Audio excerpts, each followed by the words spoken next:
Well, joining us now in the midst of all this craziness is Steve Korte, former Saints guard, of course, and NFL analyst. And Steve, let me get your thoughts on the Greg Williams recording, what you heard and what you thought when you first heard it. Well, I'm like anybody. When I first heard it, I was shocked, but at the same time I wasn't. It really sort of brought me back to really what football was each and every week, and some of the things I'd heard for years and years in the locker room, pre-game, and the way things go. And I think that anytime you sort of look and you know what the level of that game is and the intensity that it is, first of all, a lot of those discussions and a lot of those things really probably not for public consumption. It's one of those things, it's one of those ugly things you really don't want to hear about, but it happens really sort of all the time.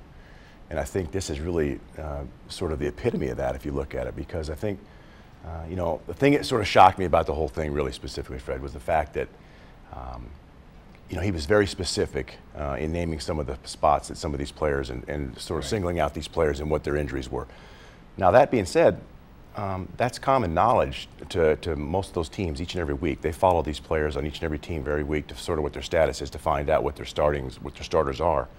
So knowing that is really not that big of a surprise, because you're trying to find every advantage and every chink in the armor you possibly can with that enemy to see if in fact you can exploit something. And so this is really no different than that. Now, the fact that he singled out certain body parts was something that was probably he probably gone over the top on that, okay? Yeah. But at the same time, I don't know as a player, we knew each and every week a guy was coming off an injury where the guy said, this guy's had a shoulder for the last couple of weeks, this guy's had a knee, he's got a back problem, he's coming back from a concussion. All those kinds of things came into play all the time.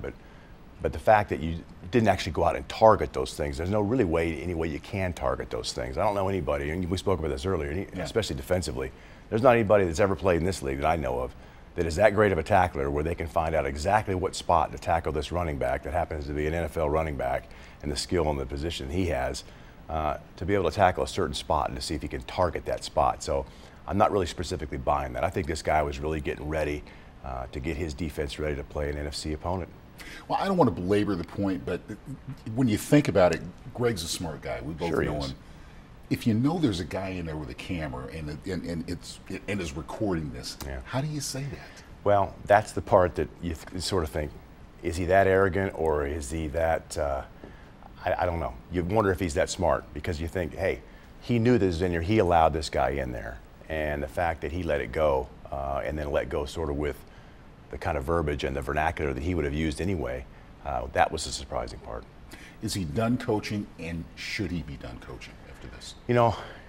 My first speculation was that in light of what's going on, in light of all the suits and the impending suits and things like that are going on, and in light of what Goodell talks about constantly, saying that his first and foremost is the player's safety, which leads you to question as to wonder if it went on since 2009, what happened in those 3 years, if it was that important. But that's another subject. But I think, if you look at sort of how that whole thing kind of transpired, I don't know if I really don't know if he really had an angle on that at all. I think he was basically sort of just shooting from the hip there, and I don't think he really sort of knew that what this was going to happen to him at the very end of this thing.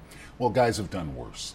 Well, there's no question. I mean, we've talked about that before. I mean, there's times that, gosh, you look at the suspension that Peyton was handled, just recently, and then you look at sort of what Dante Stallworth did a few years ago when he actually had that unfortunate accident when he killed somebody, under the influence, and got really sort of the same suspension. You wonder. I'm wondering kind of where they're coming from this, and is this something that is even? Is it worked out? Is it something that sort of warrants the punishment? And Steve, with all this being said, we heard the recordings, we know what's going on. Do they change anything about the way the commissioner is going to deal with Sean Payton, or deal with Mickey Loomis, or deal with Joe Vitt, or deal with the Saints in general? Well, I think what it does is it kind of shows the public, at least now, that really maybe this is substantiated in what they're doing. At the same time, I'm not sure that really there is an equality for this. I think this, again, kind of goes back to the stuff that happens all the time commonly in NFL locker rooms and has for years.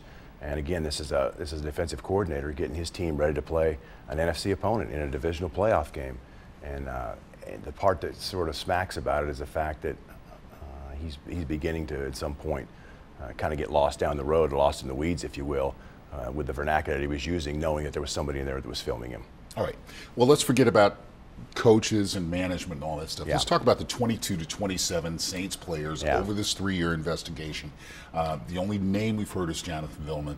We found out this past week that the Players Association has not had access to these confidential reports that Commissioner Goodell has. So they don't know what's going on out there, and the players don't know what's going to happen. Going forward, if you're a player, if you're Vilma, if you're any of these 22 to 27 players, what are you thinking right now? Same old business. Yeah. This is something that I've always thought that the Players Association and the goodness that they try to bring about and the fairness of equality and all that, I think they're just another figurehead for the league. And I believe it's placed there to sort of appear as this, but I think they're in my opinion, I think they've always been told what to do, and I think they follow along in suit, and they stand up, and it seems like they kind of bark a little bit, but nothing really happens because the NFL is going to rule this thing, whether they like it or not. And so I think this is something that when you look at these players and kind of what's going to happen here, I'd be surprised if in fact they make an example out of somebody like a Jonathan Vilma, because I don't believe he did really anything normally that any other linebacker or anybody, the leader of a defense, has done for years and years. So to me, this is really something that I think they're just trying to find a scapegoat at this point. And I believe they're trying to just sort of run it down like that, because I don't think there's anything to it. There's going to be a lot of lawyers that are going to make a lot of money coming Well, out. yeah, I mean, those are the guys that are going to come out winning on this. Yeah. I mean, the players are going to lose on it, and obviously the leagues are going to lose on it, but the players are, I mean, the lawyers in the situation, they're going to be gaining out of it. Put yourself in the driver's seat now. You're the Saints. We're looking at the draft coming up, starting on the 26th. Right. A lot of things to do. OTAs coming up. What is job one? You got to get Drew Brees signed. We know that. But how do you go forward at this point? Well, obviously you have to have a stabilizing force, and in fact, to do that, yes, you have to have your quarterback in place to do that, or shortly, you need to sort of have the I's dotted and T's crossed at this point, and maybe it's just a formality at this point. Maybe he already is, but step number 2 is you got to find out kind of what your scale is and sort of what your rules are to follow. And I think maybe you and I spoke about it a little earlier, the fact that maybe this Monday they were supposed to meet, or this Tuesday they were supposed to meet with the NFL, the Saints were, and in knowing that, I think they went up there really to try to find out what the rules were, what they couldn't do, what the definition of this limited contact is. Can they have a Bill Parcells come in? Can they have other coaches that come in? What can Sean do? What can't he do? What is his contact level? I think they're really trying to find out really all what those rules are, because I don't think Goodell is going to back off on it one bit.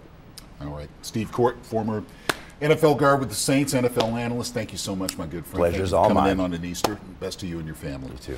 We're going to take a break, but when we come back, we're going to talk about the Saints defense and what they're going to be doing with Steve Spagnuolo, the new defensive coordinator, and the pieces he's got to pull together in a very, very short order. Final Play continues right after this.